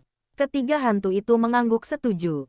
Meskipun promosi pendeta berbeda dengan profesional biasa, tidak mungkin tidak ada pahlawan baru yang dihasilkan dalam waktu yang lama. Maksudmu, gereja masih punya pahlawan tersembunyi? Kakek berhenti sejenak, lalu berkata, itu tidak masuk akal. Kalau ada cukup banyak pahlawan, tidak akan hanya ada 2 pahlawan yang datang ke Perang Suci. Ini juga aneh. Wu Heng mengangguk. Xiao Xiao masih tidak mengerti apa yang telah dianalisisnya dan berkata, apa bedanya? Berapapun jumlah mereka yang datang, mereka tidak akan bisa mengalahkan kita. Setelah beberapa pertempuran, kami penuh percaya diri. Glenda tersenyum dan berkata, Xiao Xiao benar. Bahkan jika beberapa pahlawan lagi datang, mereka tidak akan terlalu mengancam kita. Wu Heng mengangguk. Lalu ada pemimpin tahta suci. Ketika muncul bahaya yang tak dapat diatasi oleh keempat tahta suci, pemimpin akan turun tangan secara pribadi dan melenyapkan bahaya tersebut. Kita sekarang adalah ancaman terbesar tahta suci. Siapa pemimpinnya? Tanya Xiao Xiao dengan suara rendah. Penny menunjuk ke langit. Tuhan. Oh, Glenda merenung sejenak lalu melanjutkan. Jadi, tugas utama kalian sekarang adalah mengumpulkan iman. Pengembangan bisnis dan urusan lainnya bisa dikesampingkan atau diserahkan kepada Mini dan yang lainnya. Baiklah. Saya berencana pergi ke kota Rentam dalam 2 hari ke depan untuk membangun gereja terlebih dahulu, kata Wu Heng. Speaker pintar bekerja cukup baik saat ini. Iman meningkat sangat cepat. Utusan macam ini yang mengetahui hampir semua ilmu pengetahuan, mampu menjawab pertanyaan emosional, dan memberi nasihat pribadi hampir mendekati dewa hayalan. Lebih parahnya lagi, ini hanyalah utusan yang diatur oleh pemilik pulau. Jika jumlah gereja ditingkatkan, kemungkinan tidak akan memakan waktu lama sebelum persyaratan peningkatan terpenuhi. Meskipun aku tidak tahu apakah aku bisa menjadi dewa setelah memenuhi persyaratan keyakinan panel. Tetapi pada akhirnya, perbaikan adalah cara paling efektif untuk melawan bahaya. Setelah 3 jiwa dari 1 orang selesai berdiskusi, Wu Heng memeriksa waktu. Sekarang jam 10.30 pagi. Kakak, teriak Wu Heng ke arah jendela. Hantu itu terus mendesak sambil melotot ke arahnya. Jangan panggil aku dengan nama itu. Kalau begitu, namaku Danan. Kedengarannya agak netral. Jadi mulai sekarang aku akan memanggilmu Permaisuri saja. Kata Wu Heng tenang, sambil bersandar di kursinya. Xiao Xiao berkata, aku memanggilmu Bibi. Sang ratu mendengus dingin dan memalingkan kepalanya. Wu Heng ingin membujuknya agar tidak mengkhawatirkannya. Tetapi kata-kata itu tidak keluar. Para profesional di dunia ini sangat terobsesi dengan reputasi. Jika seseorang tidak berpihak padanya, mereka bisa santai saja dan tidak mempedulikannya. Meskipun dia menjadi hantu, dia masih sangat menghargai ketenaran. Jelas tidak realistis untuk membuatnya tidak peduli hanya dengan berbicara. Setelah berpikir sejenak, dia berkata, saya akan meminta seseorang membuat ulang animasinya nanti dan memperbaiki bagian-bagian yang tidak masuk akal. Sang ratu hendak marah, tetapi setelah mendengar apa yang dikatakan, dia terdiam sesaat. Bisakah itu diubah? Tentu saja. Kalau begitu animasinya hanya akan menampilkan permaisuri yang cantik dan bijaksana, kata Wu Heng sambil tersenyum. Sang ratu menatap Xiao Xiao dengan keraguan di matanya. Bisakah itu diubah? Animasinya sudah dibuat, jadi tinggal kita ulangi saja, jawab Xiao Xiao. Lalu mengangkat tangannya dan menambahkan, berikan aku peran bibiku. Aku mau jadi penjahatnya. Sang ratu menatapnya dengan kerutan di wajahnya. Kemudian dia menatap Wu Heng dan berbisik, terima kasih. Wu Heng tersenyum lagi. Jangan khawatir. Aku akan memberikan instruksinya saat aku kembali. Aku akan menulis naskahnya dan meminta Lou untuk memproduksinya. Sekelompok orang penting dalam industri film dan televisi telah dilatih sebelumnya. Dia menggunakannya untuk mengembangkan rencana untuk film dan kartun. Dan kemudian dia menjadi pahlawan dengan memanfaatkan popularitas pilnya. Masalah tersebut tidak berkembang lebih lanjut. Tetapi teknologi yang relevan masih ada. Jadi seharusnya tidak sulit untuk membuat kartun kuno. Suasana hati ratu juga mulai stabil. Wu Heng berkata, ayo pergi. Ayo kita lihat apakah lokasinya sudah terkirim. Jadi kita bisa meningkatkan ratunya. Ketiga hantu itu pun masuk ke dalam tubuh. Kemudian sang ratu pun bereaksi dan ikut masuk ke dalam tubuh. Keempat hantu itu kembali. Dan Wu Heng membuka gerbang dan masuk. Ruang pemantauan. Setelah melepaskan hantu itu, Wu Heng melirik ponselnya. 4 hantu yang melayang di bahu kedua sisi juga turut menyaksikan. Hormati privasi saya, kata Wu Heng. Aku bosan melihatnya. Apa gunanya privasi? Kata Glenda santai di sampingnya. Total ada 2 lokasi yang dikirim dari ponsel. Lokasinya sudah dikirim. Ayo kita langsung ke sana agar bisa selesai lebih awal. Wu Heng mengeluarkan mantel dan memakainya. Keluar dari ruang pemantauan dan masuk ke kendaraan komersial di garasi. Setelah menyesuaikan navigasi untuk kerangka itu, kendaraan itu langsung melaju dan meninggalkan penjara. Kendaraan melaju di jalan raya. Mata permaisuri masih bingung. Di mana kita akan naik level? Kau tidak akan menempatkanku di tempat dengan aura kematian yang kuat, kan? Xiao Xiao berkata dari samping. Bunuh zombie dan naik level. Zombie, makhluk hidup. Sang ratu masih tidak mengerti. Ketika saya membawanya ke reruntuhan dinasti Sang sebelumnya, tempat-tempat yang kami lewati semuanya dibersihkan. Dan kami tidak melihat satu pun zombie. Kedengarannya agak aneh sekarang. Xiao Xiao menjelaskan. Saya terinfeksi virus dan berubah menjadi monster pemakan manusia. Saya meninggal secara tidak sengaja. Sang ratu melirik ke arah Xiao Xiao dengan sedikit rasa iba di matanya. Dan tidak banyak bicara. Xiao Xiao tidak memiliki emosi yang salah dan terus bercerita tentang dunia. Dan betapa hebatnya hal-hal yang telah dilakukan Wu Heng dan mereka. Suasana di jalan sedikit ramai. Jadi tidak terkesan membosankan. Saat mereka mendekati lokasi tersebut, jalan menjadi macet dan sulit untuk dilalui. Jadi Wu Heng beralih ke karpet terbang dan terus maju. Dari kejauhan, Anda dapat melihat zombie-zombie yang padat dan bergoyang-goyang. Apakah itu zombie? Sang permaisuri melayang ke samping. Matanya terbelalak. Jumlah zombie yang berkeliaran di kejauhan mungkin lebih banyak daripada populasi beberapa kota. Terlalu banyak. Lalu ia tersadar dan berkata, kau yakin itu bukan mayat ahli nujum yang membusuk? Penampilanku juga sama, Wu Heng berkata. Bagaimana mungkin seorang ahli nujum memiliki kemampuan untuk mengubah seluruh dunia menjadi mayat? Kami menyebutnya virus genetik di sini, yang berbeda dengan kematian sungguhan. Menakutkan sekali. Apa yang sebenarnya terjadi pada dunia hingga menjadi seperti ini? Sang ratu mendesah. Glenda dan Bernie merasakan hal yang sama ketika mereka pertama kali melihat adegan ini. Terutama di Granda. Jalan-jalan di seluruh kota dipenuhi oleh zombie. Pemandangan itu jauh lebih mengejutkan daripada sekarang. Saat itu hari sudah gelap. Wu Heng telah menyerap gen vampir dan memiliki penglihatan malam. Sementara penglihatan hantu itu tidak terpengaruh oleh kegelapan. Sesampainya di tepi kelompok zombie, dia melipat karpet terbang dan jatuh dari langit. Mengaktifkan Mansion Teknik, Skeleton Shining, Count Sword Master, dan Pizza Count. Count Pizza adalah nama pahlawan vampir setelah ia berubah menjadi kerangka. Itu juga dimulai dari awal yang kecil. Di atap satu sisi, Xiao Xiao menggantungkan batu giok penangkap jiwa di atap. Cahaya senter laser bersinar melalui batu giok, membentuk lingkaran sihir besar di bawahnya. Wu Heng memerintahkan, Sanshan, pergi dan pancing para zombie ke dalam lingkaran sihir. Pedang suci dan Earl, kalian bunuh para zombie itu. Wus gelombang. Sanshan berubah menjadi aliran cahaya dan melesat keluar, lalu memimpin sekelompok mayat ke dalam lingkaran sihir. Master Pedang Jagung memadatkan energi pedang dan menembakkannya seperti pelangi.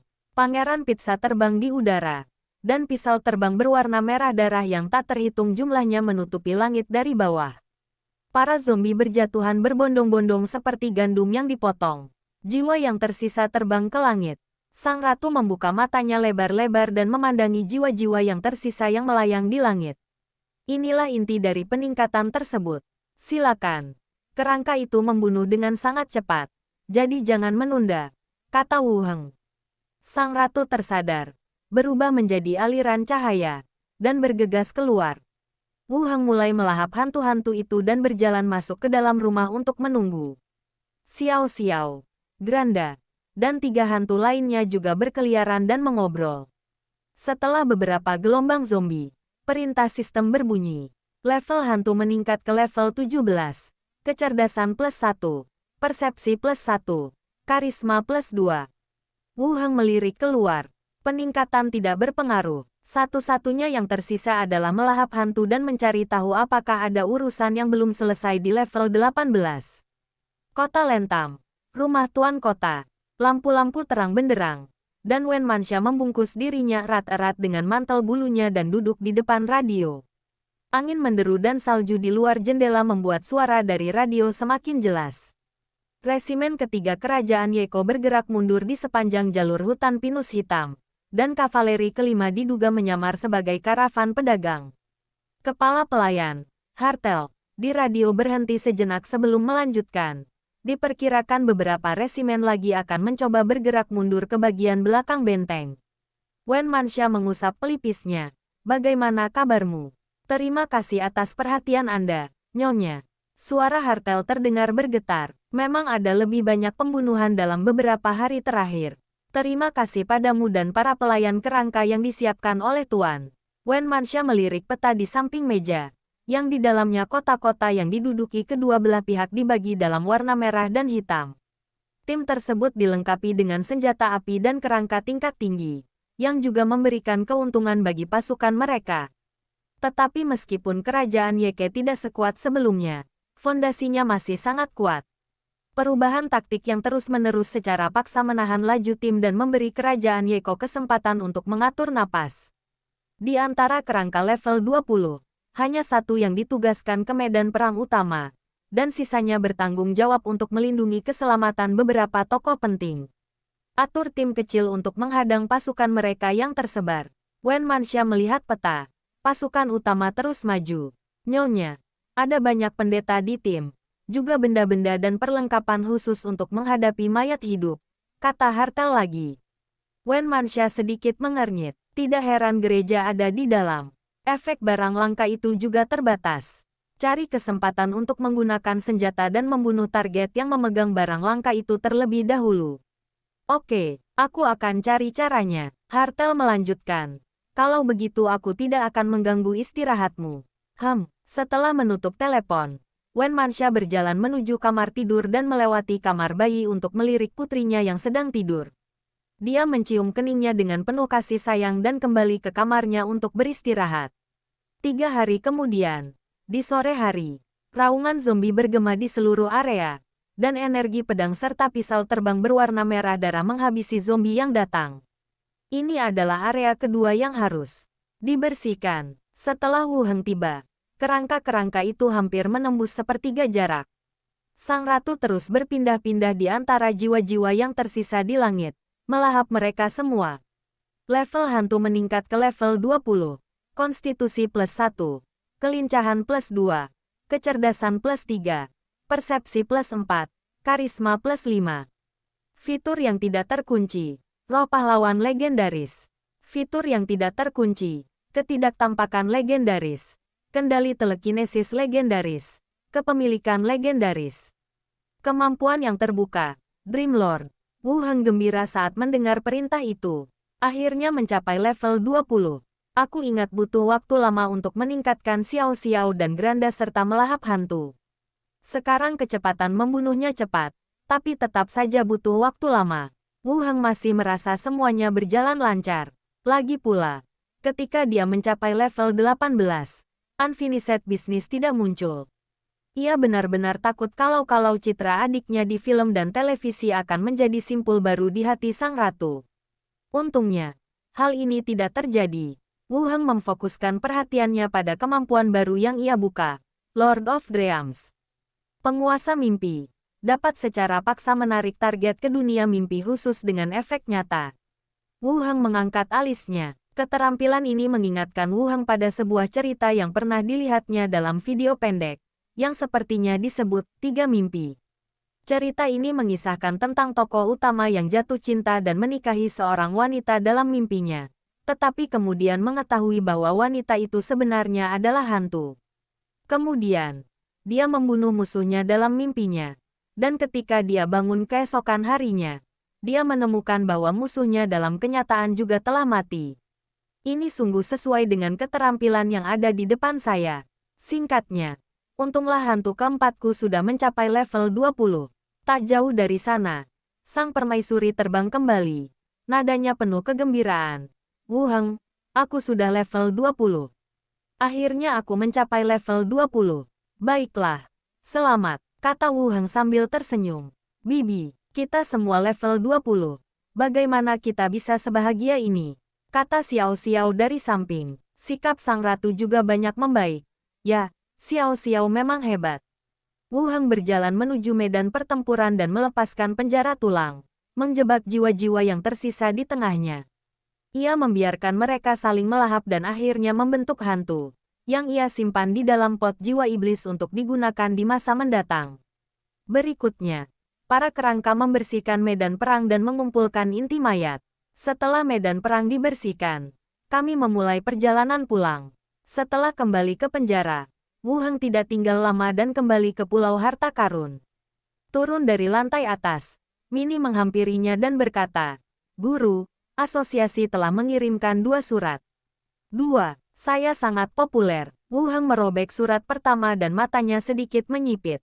Pedang Keadilan, Hadarai. Mengapa pemimpin asosiasi saat ini menulis surat kepada dirinya sendiri? Bab 975 Teknik Pemurnian Tubuh. Pedang Keadilan. Gumam Wu Heng. Hadarai adalah pemimpin kelompok penguasa ini dan mewarisi gelar Pedang Keadilan. Ia harus adil dalam segala tindakannya. Mengingat konflik sebelumnya antara saya dan Tahta Suci, saya merasa saya telah melakukan pekerjaan dengan cukup baik. Jika pahlawan lain, mereka mungkin tidak akan menekan Vatikan karena situasi mereka saat itu. Kepala pelayan baru Treasure Island, Imilo, merasa bahwa persyaratannya sendiri didasarkan pada pedang keadilan. Adil, tegas, dan kejam. Matanya tertuju pada surat itu. Ada 2 poin dalam surat itu. Yang pertama adalah kompensasi dari Tahta Suci, yang saat ini sedang dipersiapkan. Setelah sepenuhnya siap, akan dikirimkan ke Treasure Island oleh kantor pusat kami. Poin kedua adalah transaksi stasiun radio. Kantor pusat bersedia menukar perlengkapan komunikasi Treasure Island dengan harga 2 tingkat merit per stasiun. Saya telah membicarakan masalah stasiun radio dengan Lilith, dan itu dapat mempercepat pengiriman informasi di dalam kantor pusat. Lagi pula, jika kantor pusat menggunakan radio, itu juga akan menguntungkan bagi dirinya sendiri. Dia menyingkirkan surat Hadarai dan terus merobek surat kedua untuk membacanya. Surat kedua berasal dari Dalang, Mortimer. Isi surat itu hanya 1 kalimat, yang dengan sopan menolak undangan Wu Heng. Pada saat itu, Wu Heng mengundang pihak lain untuk menetap di Pulau Harta Karun. Salah satu alasannya adalah untuk membuat boneka untuk hantu miliknya sendiri. Dan alasan lainnya adalah untuk merekrut seorang profesional level 19 sebagai bagian dari rencananya. Dilihat dari kecepatan pihak lain menjawab, dia ragu-ragu untuk waktu yang lama. Namun dia tetap menolak ajakannya. Isi paruh kedua adalah boneka kustomisasi masih dalam tahap produksi. Material yang digunakan kali ini telah ditingkatkan dan mampu bertahan dalam pertempuran tingkat tertentu, sehingga progresnya akan lebih lambat. Jangan cemas, dan Anda akan mampu menyempurnakan pekerjaan Anda semaksimal mungkin. Sang dalang menyempurnakan materinya, dan dari kalimat-kalimatnya, terlihat bahwa itu merupakan kompensasi tambahan untuk mempererat hubungan antar sesama. Setelah membaca kedua surat itu, Wu Heng dengan santai memasukkannya ke dalam cincin luar angkasanya. "Tuan, Mini membawa nampan teh. Apakah semuanya baik-baik saja?" Wu Heng mengambil cangkir teh dan berkata, "Tidak apa-apa. Kantor pusat kami ingin membeli beberapa radio." Mini mengerutkan kening. "Bukankah ini rahasia kita? Bagaimana kalau kita ceritakan pada mereka dan mereka mendengarnya?" Wu Heng tersenyum dan berkata, "Tidak apa-apa. Sekarang berita utamanya adalah kita menggunakan ponsel, dan kita memberi mereka stasiun radio dengan frekuensi tetap." Mini mengangguk. "Aku senang kamu baik-baik saja." Senja, Cahaya senja matahari terbenam memberikan kesan keemasan pada tanah, dan Sanara pulang dalam keadaan kelelahan. Dia mengambil cangkir teh Wu Heng dan meminumnya sekaligus. Gereja ini sangat ramai akhir-akhir ini. Sanara duduk di samping. Perlukah kita mempertimbangkan untuk memilih gereja baru? Jika gereja Lingqi terus berkembang, kita juga bisa menampung lebih banyak jemaat. Wu Heng berkata langsung.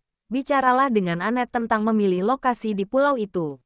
Kurasa area yang baru dikembangkan itu akan menjadi tempat yang bagus. Kita bisa menggunakan bangunan terbesar di sana sebagai gereja. Baiklah. Kami akan memilih lokasinya dan menunjukkannya kepadamu. Sanara setuju. Wu Heng mengangkat tangannya ke udara. Dan teko itu pun melayang ke atas. Otomatis terisi teh. Ia lalu berkata, aku akan pergi ke kota Lentam dalam 2 hari ke depan untuk mengurus urusan di gereja di sana. Sanara mengangguk mengerti. Aku juga akan kembali ke Peri Kayu untuk mempercepat pembangunan gereja di sana. Wu Heng dan Sanara juga beberapa kali berdiskusi tentang gereja di berbagai tempat. Tentu saja saya juga tahu bahwa dia merasa cemas. Adapun Wu Heng, dia merasa jauh lebih lega karena Sanara bisa kembali secara langsung. Berita dari keempat tahta suci tersebut sesuai dengan informasi terkini dari tahta suci. Jadi, mustahil bagi pemimpin tahta suci untuk secara pribadi melenyapkan musuh-musuh yang mengancam tahta suci. Aku sudah bekerja keras sekian lama dan menjadi pahlawan, tapi kemudian aku dibunuh oleh para dewa. Itu pasti akan sangat menyebalkan. Wu Heng mengeluarkan setumpuk tiket, mungkin sekitar 30 lembar, dan menyerahkannya kepadanya. Gunakan satu untuk setiap kota baru. Minta kereta hantu mencatat koordinatnya. Kalau kamu kurang, hubungi aku dan aku akan mengirimkan lebih banyak. Lagi, banyak sekali. Sanara mengangkat sebelah alisnya. Anting-antingnya bergoyang pelan mengikuti gerakannya. Aku harus mengingat semua peri kayu. Akan lebih mudah bagimu untuk kembali lain kali. Wu Heng melanjutkan. Jika ada bahaya, segera kembali. Jangan lakukan seperti terakhir kali, di mana para tetua akan mengatakan kamu tahanan rumah dan kamu tinggal di sana seperti orang bodoh. Dasar bodoh. Sanara memutar bola matanya ke arahnya. Kau sudah jadi pahlawan. Beraninya mereka menempatkanku dalam tahanan rumah. Baiklah. Aku akan menyiapkan kerangka insinyur untukmu saat kau pergi. Dia akan memasang utusan Tuhan, kata Wu Heng. Oke. Keduanya duduk bersama dan mengobrol sebentar. Makan malam sudah siap. Saat berjalan menuju restoran bersama, Sanara dan Anet mendiskusikan lokasi gereja baru sambil makan. Setelah makan malam, Wu Heng kembali ke ruang kerjanya. Di dalam kamar, Glenda sedang membaca buku. Xiao Xiao dan Benny sedang mempelajari boneka bersama. Dan Niang-Niang melayang di tempat lain, memainkan serial TV di tablet. Hari ini, tampaknya suasana hatiku sangat stabil. Melihatnya masuk, sang permaisuri mendekat dan bertanya, bagaimana animasinya? Sudah diatur, tapi tentu saja tidak secepat yang kau bayangkan. Menulis naskah dan memproduksi filmnya harus dilakukan selangkah demi selangkah. Wu Heng duduk di kursi. Aku hanya bertanya, tidak perlu terburu-buru. Sang ratu mengangkat kepalanya dan berkata, tolong kerjakan lebih baik. Wu Heng tersenyum dan mengangguk. Lalu bertanya, bagaimana rasanya berada di level 20? Ekor rubah ilusi di jiwa permaisuri tampak menjulang. Hal yang paling jelas adalah persepsi, yang jauh lebih kuat daripada sebelum dia menjadi pahlawan. Ketika mencapai level 20, nama hantu diubah menjadi roh heroik. Atribut keseluruhannya juga telah ditingkatkan pesat. Seorang pria dan seorang jiwa tengah mengobrol. Dan Glenda, yang tidak jauh darinya, mengedipkan mata padanya. Wu Heng terbatuk pelan dan bertanya dengan santai. Apakah kalian orang-orang zaman dulu juga punya buku keterampilan? Bicara tentang orang-orang kuno, kedengarannya aneh. Sang ratu memutar matanya ke arahnya dan melanjutkan. Tentu saja ada keterampilan, tetapi berbeda dengan metode belajarmu. Kami fokus pada pengembangan atau latihan, yang bisa kau anggap sebagai pelatihan. Saat aku menjelajahi reruntuhan Pulau Rift, aku mendapatkan buku keterampilan Zeinsu, yang jauh lebih kuat daripada keterampilanku saat ini, kata Wu Heng ragu-ragu. Sang permaisuri melayang ke depan. Lingkungan saat itu bahkan lebih keras. Ada raksasa seukuran gunung. Binatang buas yang kuat. Bagaimana mungkin seseorang bisa bertahan hidup tanpa keterampilan yang kuat dan sihir yang mengguncang bumi? Wu Heng bertanya ragu-ragu. Adakah cara? Aku juga ingin mempelajarinya. Terus mencari relik. Atau mungkin beberapa klan berusia ribuan tahun akan mendapatkan warisan. Kata Ratu dengan tenang. Sudah berakhir. Ini tidak seperti yang kuharapkan. Saya bertemu seseorang yang tidak tahu apa-apa. Wu Heng menatapnya dan bertanya dengan bingung. Kenapa? Kamu juga seorang ratu saat itu. Dan kamu tidak ingat satu atau dua keterampilan yang kuat. Aku ingat. Sang ratu mengangkat alisnya. Tapi aku bukan penyihir seumur hidupku. Dan hanya manusia rubah yang bisa mempelajari kemampuan ini. Weyer adalah manusia rubah. Kau bisa mengajarinya. Kata Wu Heng segera. Gadis rubah kecilmu. Apa pekerjaannya? Tanya ratu sambil mengerutkan kening. Seorang penjaga hutan adalah seorang penjaga di antara orang-orang rubah. Memanah. Sungguh sia-sia bakatnya. Kata permaisuri dengan nada meremehkan. Kalau dia mau belajar dariku, dia harus beralih menjadi ilusionis. Tapi aku jamin itu lebih menjanjikan daripada kariernya saat ini. Saya belum melihat adanya gulungan mutasi pekerjaan untuk profesi ini di asosiasi. Tidak ada gulungan profesional di zaman kita. Aku akan mengajarinya cara berlatih dan menjadi seorang ilusionis, kata sang ratu dengan bangga. Wu Heng meliriknya, masih enggan menyerah, dan bertanya, apakah benar-benar tidak ada teknik yang bisa aku pelajari? Bantu aku memikirkannya, kaulah orang paling berpengetahuan di keluarga kita. Sang permaisuri hendak menolak, tetapi berhenti sejenak dan berkata, tapi itu bukan hal yang mustahil. Aku ingat ada teknik penyempurnaan tubuh yang bisa dipraktikkan oleh profesi apapun, dan itu sangat efektif. Mata Wu Heng berbinar. Ajari aku. Sang permaisuri mengangkat leher rampingnya seolah-olah dia telah menang dan berkata, ketika aku punya waktu untuk memikirkannya dan dapat menuliskannya secara lengkap, aku akan memberitahumu cara mempraktikannya. Konon, wanita yang usianya 3 tahun lebih tua dari pria akan membawakannya batu bata emas. Dan wanita yang usianya 30.000 tahun lebih tua dari pria akan membawakannya ramuan ajaib. Itu benar sekali, kata Wu Heng. Sang ratu mengerutkan kening. Dengan mulutmu, mengapa kau tidak menjadi seorang penyair? Seorang penyair tak akan bisa bertahan hidup di dunia zombie, kata Wu Heng sambil tersenyum. Ngomong-ngomong, aku punya permintaan. Menjelaskan, sang permaisuri menatap matanya dan berkata, aku ingin salah satu boneka yang dapat dikendalikan Xiao Xiao. Jadi begitulah adanya. Boneka-boneka itu dipesan dari kantor pusat kami. Aku akan tetap membelinya untukmu meskipun kau tidak memberitahuku. Lain kali, katakan saja apa yang kau inginkan. Wu Heng sudah seperti kepala keluarga. Oke, sang ratu tersenyum. Setelah 2 hari terakhir berinteraksi, ia semakin puas dengan ahli nujum ini. Aku mendongak ke jendela yang mulai gelap dan berkata, bolehkah aku jalan-jalan? Sekarang kamu tidak perlu khawatir aku kabur. Silakan. Wu Heng mengangguk. Xiao Xiao terbang dari belakang dan berkata, Bibi, aku akan menjadi pemandu wisatamu. Ayo pergi. Kedua hantu itu terbang keluar bersama-sama. Wu Heng berjalan ke tablet tempat permaisuri menonton dan menghentikan sementara serial TV tersebut. Glenda berkata, itu tetap sebuah keuntungan. Jika teknik penyempurnaan tubuh yang dia sebutkan benar-benar bisa dipraktikkan, maka orang lain selain kamu pun bisa mempraktikkannya. Sayang sekali ini bukan buku keterampilan, kata Wu Heng. Sulit untuk mengatakan apakah apa yang ditulis permaisuri akan dinilai sebagai buku keterampilan. Jika efek kultivasinya bertahan lama, mungkin bahkan para dewa gereja akan datang menyerang. Lebih baik daripada tidak sama sekali. Glenda menghibur. Kau benar. Wu Heng meregangkan badannya. Aku akan turun dan istirahat dulu. Selamat malam. Keesokan harinya, dunia zombie. Wu Heng naik mobil bisnis dan tiba di pusat perbelanjaan di kota Xinfu. Dia mengetuk pintu pelan-pelan. Dan setelah mendapat jawaban, dia membuka pintu dan masuk. Di dalam ruangan, Li Yahong mengenakan sweater kerah berdiri dan sedang membaca dokumen di tangannya. Ketika ia mendongak dan melihat Wu Heng yang datang, ia langsung tersenyum dan berkata, kenapa kamu tidak menelepon dulu? Tidak ada yang serius. Jadi aku datang ke sini begitu saja. Wu Heng duduk di samping.